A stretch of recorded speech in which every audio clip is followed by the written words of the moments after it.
Hi everyone, really Hi. chilly day today, lots of snow around, really chilly. We might warm up with our hello song then if you're ready. So we'll do hello Mr. Owl, hello Mr. Mole, and hello to the snow. But we'll start off with everybody. You ready? Hello Hello everyone, everyone, how how are are you? you? Hello Hello everyone, everyone, how how are are you? you? Hello Hello everyone, everyone, how how are are you? you? How How are are you you today? today? Hello Hello Mr. Mr. Owl, Owl, how how are are you? you? Hello Hello Mr. Mr. Owl, Owl, how how are are you? you? Hello Hello Mr. Mr. Owl, Owl, how how are are you? you? How How are are you you today? today? Hello Hello Mr. Mr. Mole, Mole, how how are are you? you? Hello Hello Mr. Mr. Mole, Mole, how how are are you? you? Hello Hello Mr. Mr. Mole, Mole, how how are are you? you?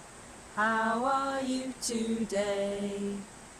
Hello Hello Snow, Snow, how how are are you? you? Hello Hello Snow, Snow, how how are are you? you? Hello Hello Snow, Snow, how how are are you? you? How How are are you you today? today? There's lots of snow in the woods, and in amongst it, you can see lots of little footprints of who's been living in our woods while we've not been here. And it's really interesting because that's what's happened in our story today. You see lots of footprints in the snow. And when you're walking, it makes a really good sound as well. It's like a real good crunch today. We hope you have lots of snow to play in too. Bye. Bye. One winter's night. It was the deepest, darkest winter. Wild snow blizzard had howled through the woods for days, and the animals had been hiding in their dens, cold and hungry. But tonight, suddenly, all was quiet, and the sky was clear. Fox peeped from his snowy den.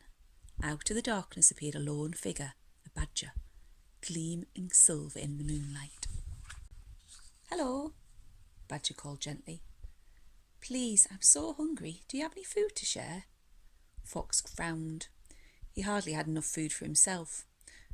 But there was such a kind look in Badger's eyes, Fox felt he had to help him. "Wait here," he said. "Thank you," Badger smiled gratefully, taking the few berries that Fox offered. Then off Badger went into the snow, head held against the bitter wind. Mouse was too cold and hungry to sleep.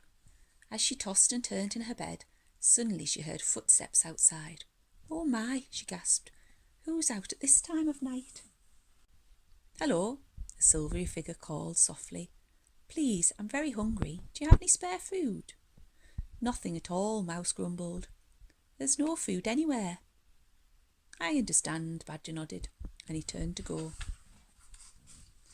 Mouse listened as the heavy crunch of Badger's footsteps slowly faded. Badger had seemed so gentle and caring, yet she turned him away. "Wait!" Mouse scampered after him. "Hare lives nearby. Maybe she can help." Together Mouse and Badger struggled to Hare's house.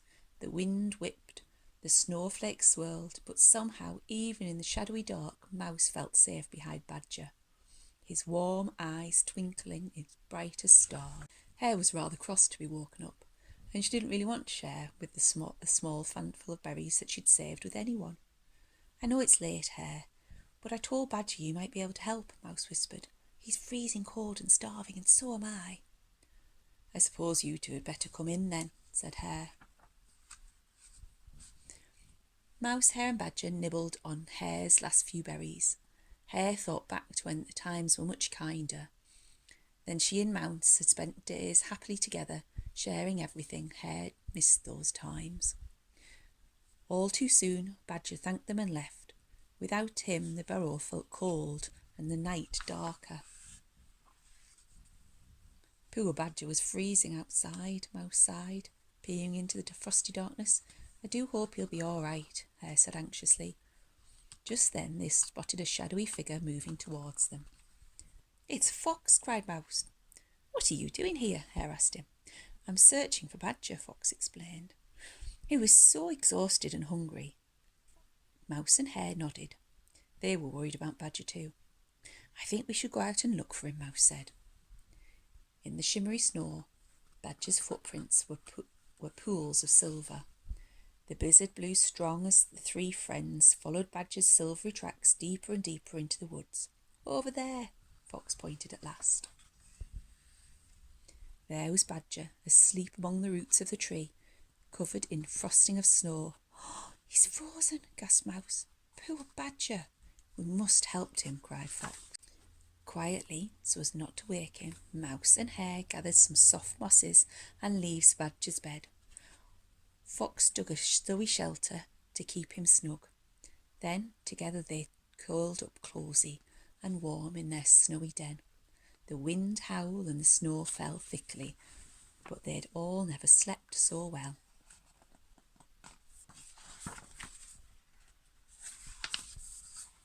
The next morning Badger had gone. The friends looked around and saw a silvery trail of footprints stretching far into the distance. "I wonder where Badger's going now," said Fox, "and if he'll ever visit us again." But just then Mouse gave an excited shout. "Look, over there!" Everyone stared in surprise. "What a wonderful gift!" Fox gasped. "It's magic," Mouse whispers. And then she spotted a little tiny message. "In every caring thing you do, the love you give comes back to you." "It's from Badger," Hare cried. "We all knew he was special." The sun suddenly burst through the million snowflakes, sparkling, bright as the twinkle in Badger's smiling eyes.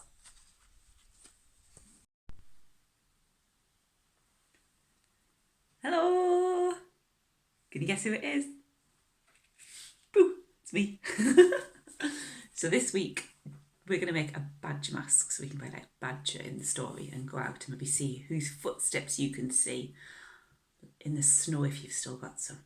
Okay, so this mask was actually downloaded from the Wildlife Trust website, and I will put a link to that in the email and in the little message underneath this video, so you can download that. But if you don't have a printer, panic not, because what I've done is I've sketched out some sizes for you so that you can make your own without having to print off the shape. So first thing you're going to do is you're going to need a piece of plain paper, and I'm going to fold that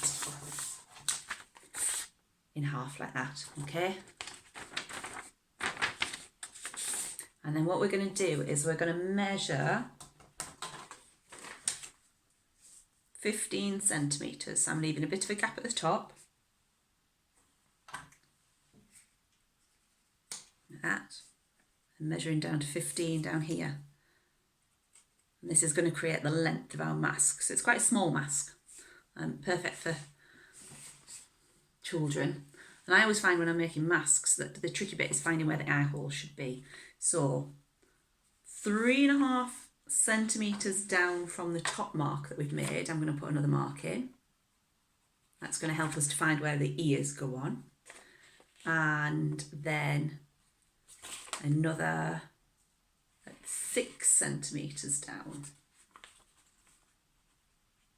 Like that. And that's going to show us the top of the eye.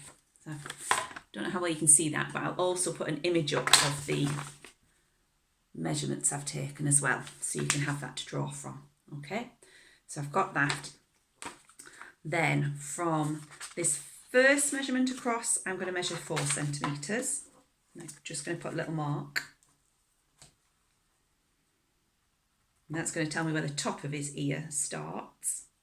From the second measurement down, I'm going to put a mark at 7.5 centimetres. And that's going to show us, if you can see that, so I've done my 4 mark and I've done my 7.5 mark. That's going to show us where to go around his ear. Then on the third mark down, I'm going to do 8 centimetres across. And I'm also going to measure, let me see if I can show you this. So I've done my 8 centimetres across mark. I'm also going to put a measurement at 2 centimetres across and 5 centimetres across.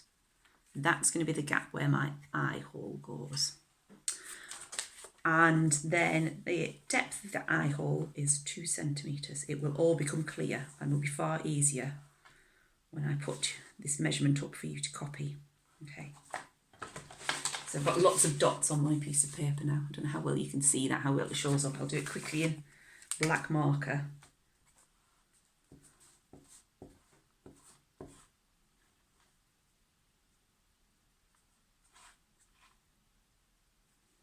Okay. So I've got dots that look like that. Okay. So I'm going to use these now to draw out my shape. Rest on my cereal box that I've got ready for the next bit. So this is the top of his head. This gap here gives me where his ear goes. And it comes out to the side and then gently curves round to the bottom.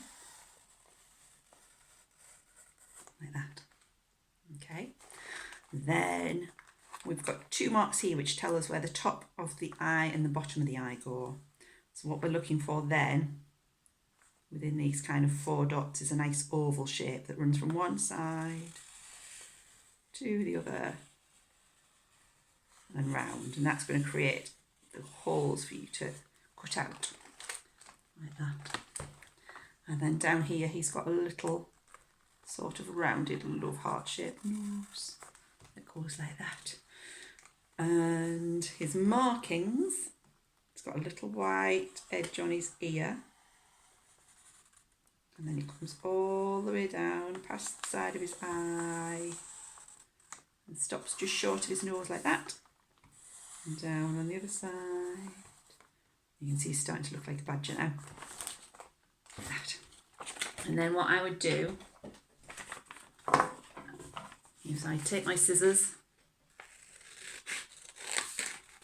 cut around this,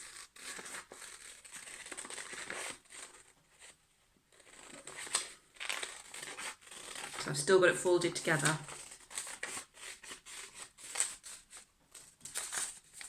Cut out the hole for my eye, so I'm just going to fold that a little bit, put a snip in there, like that.